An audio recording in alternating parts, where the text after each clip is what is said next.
Pemirsa, polisi masih menganalisa hasil olah TKP kecelakaan yang menewaskan artis Vanessa Angel dan suaminya di ruas tol Jombang Mojokerto, Jawa Timur. Polisi tidak menemukan bekas pengereman dari mobil naas yang ditumpangi Vanessa dan keluarga.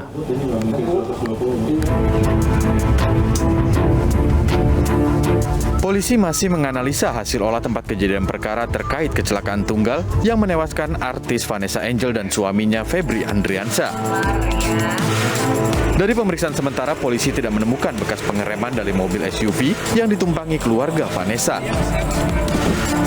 Kendaraan naas itu melaju di ruas tol Jombang Mojokerto dengan kecepatan 100 km per jam. Sementara saat ini kondisi asisten sekaligus supir Vanessa masih dalam pemulihan di rumah sakit sehingga belum bisa dimintai keterangan. Polisi juga akan mendalami video Instastory supir Vanessa yang telah dihapus, di mana dalam video itu sang supir tengah bermain ponsel saat sedang melaju kencang di ruas tol. Belum. Jadi untuk sampai saat ini laporan dari penyidik Makassar Lantas belum melakukan pemeriksaan untuk drivernya mulai pemulihan pada saat pasca kecelakaan. Kalau kesimpulan awal ya, tapi belum melakukan pemeriksaan kesimpulan awal saat ini memang adanya kendaraan kemungkinan kecepatannya lumayan di atas 100 km per jam. Tidak ada pengereman? Ya, kemarin kan kita sama-sama melihat pada saat ada Pak Dirlantas tidak ada upaya pengereman. Sebelumnya, Vanessa Angel dan keluarganya mengalami kecelakaan tunggal di ruas tol Jombang Mojokerto Kamis siang kemarin. 2 orang tewas, yakni Vanessa dan suaminya Febri Andriansyah. Sementara 3 orang lainnya terluka, yakni anak Vanessa yang masih balita, pengasuh anak Vanessa, dan asisten yang mengemudikan mobil. Dari Jombang dan Surabaya, Jawa Timur, Tim Liputan iNews melaporkan. Apa penyebab kecelakaan Vanessa Angel dan bagaimana berkendara di jalan tol dengan kecepatan tinggi dengan aman? Kami akan bahas bersama Dirlantas Polda Jawa Timur Kombes Pol Latif Usman dan pendiri Safety Defensive Consultant Indonesia Sony Susmana. Selamat sore Pak Latif dan Pak Sony.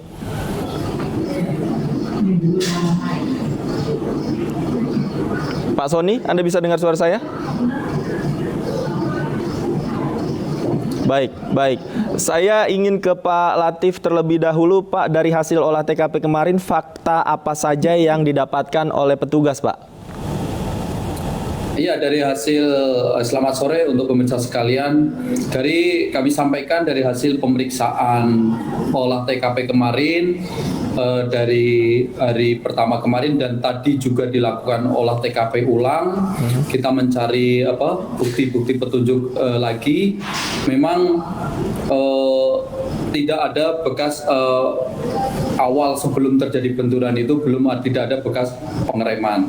Nah, fakta yang ada setelah terjadi titik tumbur, kendaraan ini terpental sekitar 25-30 meter. Nah, ini memang fakta yang ada. Dengan kerusakan-kerusakan tersebut tentunya kita juga masih memperkirakan kecepatan memang di atas, kemungkinan adalah 100 lebih. Nah, tetapi kami memang masih menunggu petunjuk-petunjuk lain seperti CCTV yang ada di pengelola jalan tol akan kami jadikan petunjuk juga sehingga nanti kita dapat mengetahui persisnya berapa kecepatan kendaraan. Nah, ini yang fakta-fakta yang ada di lapangan. Baik, selain tadi Anda katakan CCTV yang bisa digunakan sebagai petunjuk, apalagi Pak yang mungkin akan diperiksa sebagai petunjuk? Ya, kita nanti tentunya setelah pengemudi sebagai saksi dan ada penumpang yang bisa jadikan saksi yaitu baby sisternya. Nah, kami masih menunggu dari kondisi psikologi mereka. Kalau nanti sudah baik, akan segera kami lakukan pemeriksaan. Nah, ini mungkin dari situ akan kita dapat lebih jelas awal terjadinya kecelakaan. Jadi memang pada saat ini kami masih menyimpulkan akibat kecelakaan ini terjadi kurang konsentrasinya atau kendalinya daripada si pemudi ini. Artinya faktornya dari pengemudi Pak ya, dugaan awal untuk sementara? Ya, untuk sementara memang dari faktor pengemudi. Baik. Saya ingin ke Pak Sony. Pak Sony sudah bisa mendengar suara saya Pak Sony? Yes. Oke, Pak Selamat siang, Sony. Mas.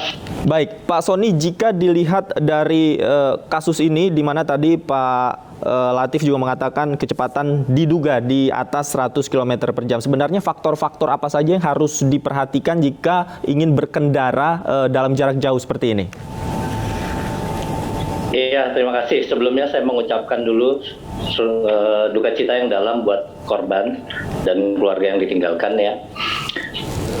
Berkaca pada kasus Vanessa ini, saya lihat memang ada pelanggaran-pelanggaran yang dilakukan oleh pengemudi, yaitu batas kecepatan, kemudian adanya batita atau balita di dalam kabin.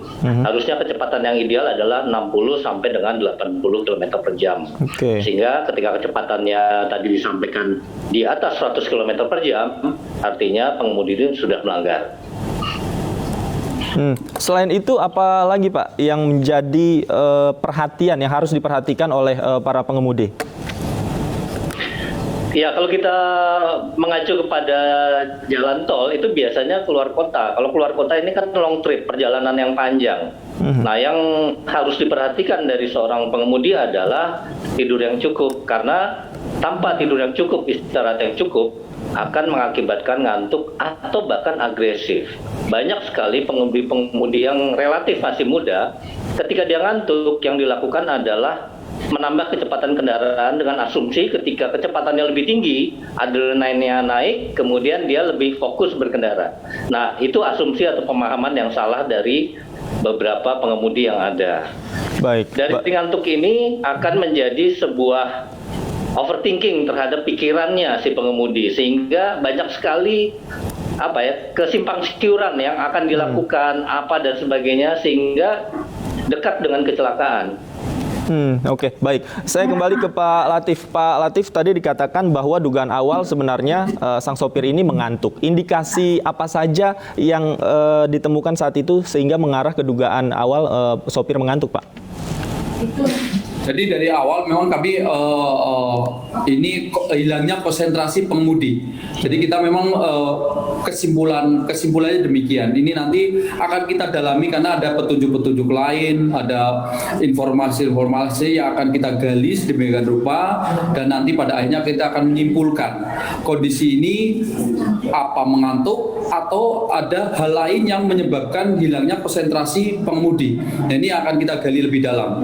Nah, kami masih menunggu tentunya karena kami masih mengadakan pendampingan terhadap driver ini, sehingga nanti pada saat psikologinya sudah memenuhi dan untuk siap untuk diperiksa, nah disitulah akan kita gali lebih dalam lagi. Informasi sudah kita masuk dalam, ada beberapa informasi, nanti kita juga akan mengecek handphonenya, akan mengecek dia terakhir berkomunikasi dengan siapa, jam berapa. Nah, ini kan petunjuk-petunjuk ini akan kita jadikan sebagai petunjuk kami dalam melakukan mengorek keterangan daripada pengemudi. Nah, dari situlah nanti akan diketahui persis sebetulnya penyebab kecelakaan. Memang kalau dilihat dari TKP ini kita melihat dari situasi yang ada memang human error.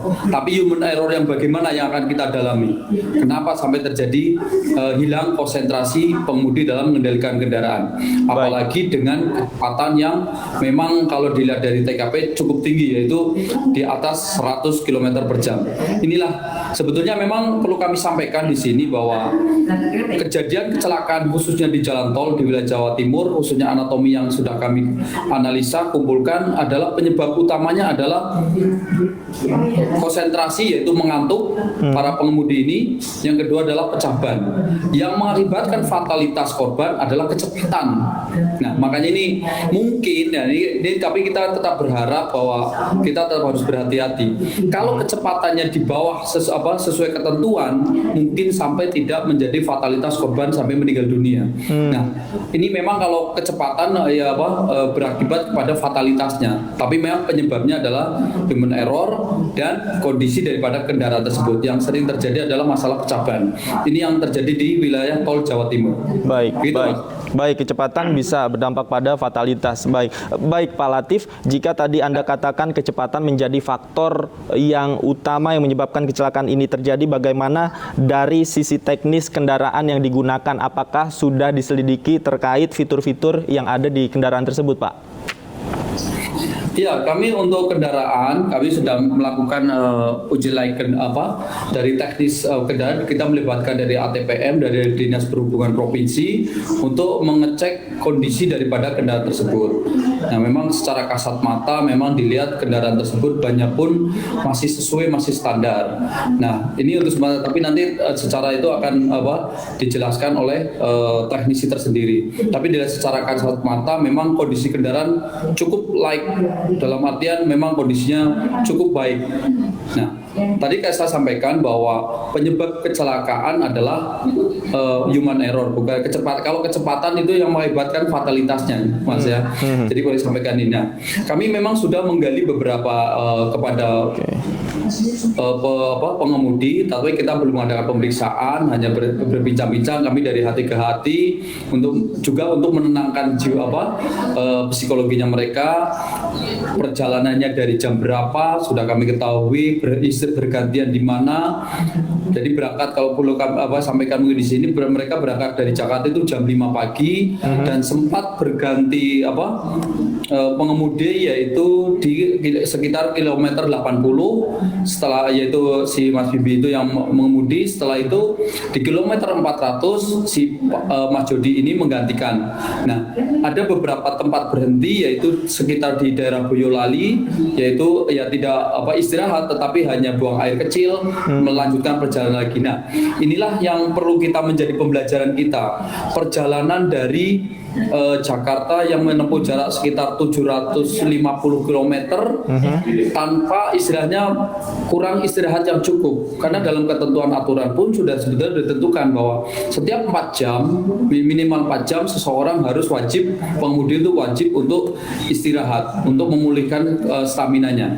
Nah, ini yang sedang kita gali sehingga kondisi daripada pengemudi ini juga 1 hari atau beberapa jam sebelum berangkat juga harus kita malamnya tidurnya mulai jam berapa. Nah, ini kan nanti sebagai untuk mengetahui kondisi kesiapan daripada pengemudi.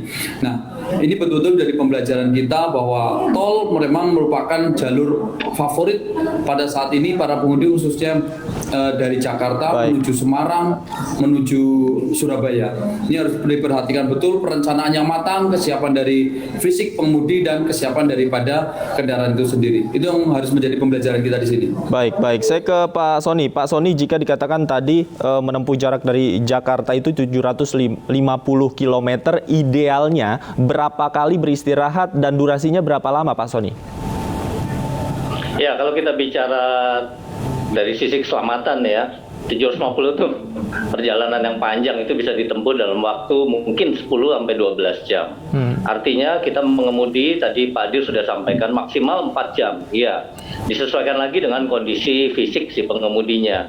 Jam 5 pagi itu memang ideal dia berangkat. Bagus sih sebetulnya, lagi busnya lagi bagus-bagusnya. Tetapi harus diperhatikan juga bahwa kalau menurut saya 3 jam itu ideal lah. 3 jam mengemudi, kemudian beristirahat 30 menit, lanjutkan lagi 3 jam terus. Karena lebih baik beristirahat berkala, tetapi kondisi tubuh ini tetap fresh, tetap fit. Durasi istirahatnya berapa lama idealnya? 30 menit. 30 menit, oke. 30 menit. Iya, dan sisakan 5 menit lah untuk stretching ya, memperlancar aliran darah, stretching yang ringan-ringan aja. Oke.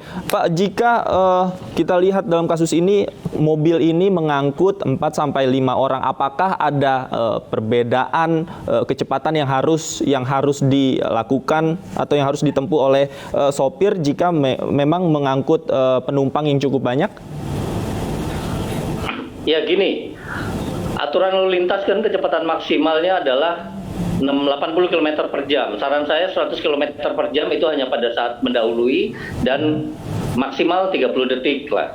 Kemudian kalau ada anak kecil, di dalam kan ada balita nih, harusnya dia kecepatan idealnya adalah 60 sampai dengan 80. Kemudian pastikan si anak kecil ini duduk di car seat, menggunakan safety belt. Mobil yang semahal ini pasti dilengkapi dengan fitur-fitur yang memang sudah canggih. Kalau tidak dimanfaatin, nggak ada gunanya. Sekalipun fitur itu belum tentu menyelamatkan, paling tidak dia mengurangi risiko cedera lah. Oke, baik. Saya kembali ke Pak Latif, singkat saja Pak. Kemudian saat ini apa yang menjadi fokus dari petugas kepolisian terhadap kasus ini, Pak? Iya, kami fokus yang pertama ini adalah fokus pemulihan daripada saksi-saksi ini dan para korban yang selamat ini, baik itu driver, baik itu si susternya, baik itu balitanya. Ini kita fokus betul-betul kita mendampingi. Setelah itu kami akan lanjut untuk kalau sudah siap untuk driver untuk kita lakukan pemeriksaan, akan segera kita lakukan pemeriksaan.